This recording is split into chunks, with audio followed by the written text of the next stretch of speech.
You can go ahead and call me Chicken Little the way the sky is falling around here. But what I realized was that wasn't the end.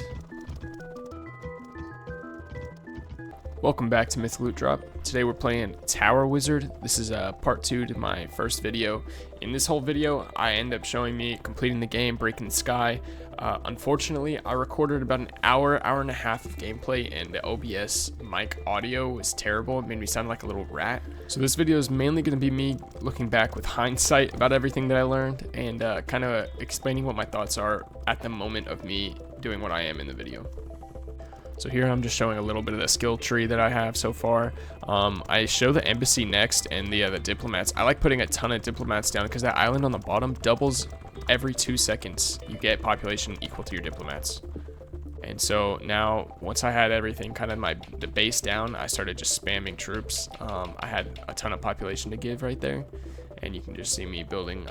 What I realized was Gorgons aren't really worth it for the build that I was going. And here I break that first wall pretty quickly once I had the fireball going with the dragon. So I get the ascension done, I unlock the rune crafting, and I go from there. And I did want to show my embassy. I maxed it out pretty quickly, and then as soon as you do that, you get to refund all the diplomats back. So I was about to get 100 population, and here you just can see it go up. And then shortly after, I was able to break that second wall, all just using Ifrits to get Molten and Weakness with the Zephyrs to upgrade my fireball damage. So I get that third ascension. And I quickly realize there is no end to this. It shows it has infinite health. At this moment, I was just talking about how, is this the end of the game? Is that it? Am I really done here? And then I figured out in the temple there's a ton more upgrades, and the astrologer allows me to research a way to break the wall. So that's the first thing I went for, but you need a ton of knowledge for it. And I decided to get the forest keeper because it adds 50% boost to XP dust accumulation. And pretty much as soon as I got that, I could just see the numbers going crazy on the wood. And then I wanted to look at the magic, or the cosmic dust XP, and I felt like I was hitting a wall, so I realized once I hit 5 prestige points, I was going to prestige, so I prestiged. And then the first little steps are always repetitive, so I sped this up a little bit of just looking through the skill tree and then getting my base started again. It is in times 10 speed, so I'm just going to shut up and let y'all listen.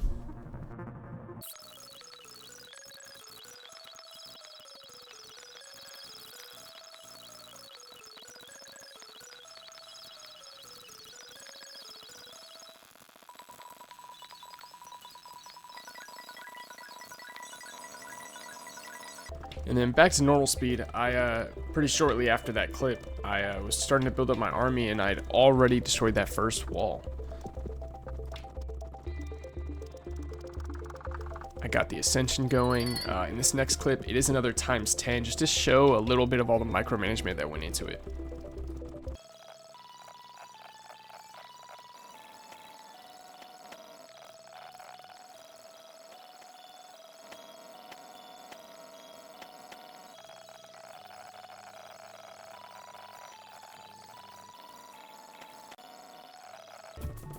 And then after some messing around, I was able to get 29 Dragon Queens, increasing almost to 5 million% extra damage on the Fireball, and Forest Keepers to increase the XP gain for the Cosmic Dust. And here, this is the first time I hit the 42 Cosmic Dust requirement to break the final wall. Or at least, so I thought.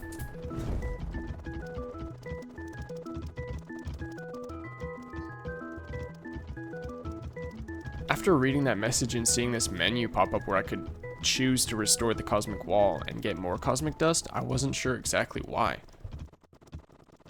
I just thought it was one of those games where you could do the endless runs and continue as long as you wanted to and get more cosmic dust, but I just had no reason to continue playing. At least that's until I saw the tower requirement went from 42 to 50 for the final ascension. And then about 5 minutes later, I realized I had probably gotten enough accumulated cosmic dust to get to 50 for the final ascension.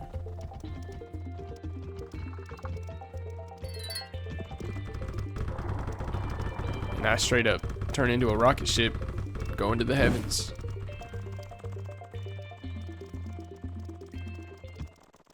So I reached the end. I finished this run in 5 hours. I probably could have done it in like 3 if I had been a little bit smarter early on and prestiged much faster and focused which troops. I think that would have sped it up a lot, but this kept me hooked the entire time. It's on Steam right now as of the 28th of June for about $2. Go check it out. See y'all next time.